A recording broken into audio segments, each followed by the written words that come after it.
Hello, আমি আরিয়ান। অনেকেই আস করতেছিলেন যে ভাই বললেন এই উইকে তুফানের গান আসবে, সেই গান কই? এই উইকেই তুফানের গান আসার কথা ছিল এবং 100% কনফার্মও ছিল, বাট রিসেন্ট কোন একটা প্রবলেমের কারণে এই গানটাই সামনের উইকে আসবে। তুফানের এই গানটা নিয়ে যতটুকু জানলাম, এই গানের যে লিরিক্স গুলো হবে এগুলো হবে অনেকটাই ফানি। এই ফিল্মের যে গল্প, এই ফিল্মের যে প্লট, এটা কিন্তু 80 বা 90 দশকের সময়ের। সো সেটাকেই মাথায় রেখে এই গানের লিরিক্স গুলো হবে অনেকটাই ফানি টাইপের, বা এই গানের লিরিক্স বা এই গানটা যখন শুনবেন সেই ফ্লেভারটা পাবেন। বিশেষ করে লাইক গ্রামীণ অঞ্চলে যে ওয়ার্ডগুলো ব্যবহার করা হয়, যেমন একটা লাইন এরকম, কোন শহরের মাইয়া গো তুমি, লাগে উড়াধুরা।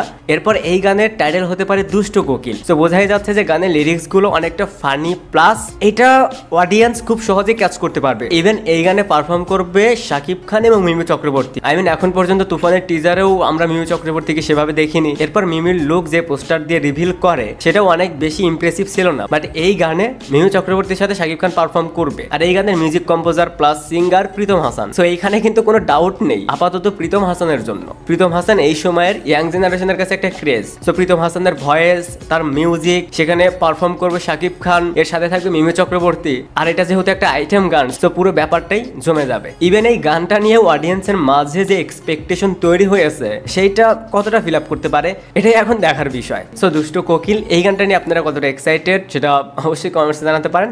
Thanks for watching, by.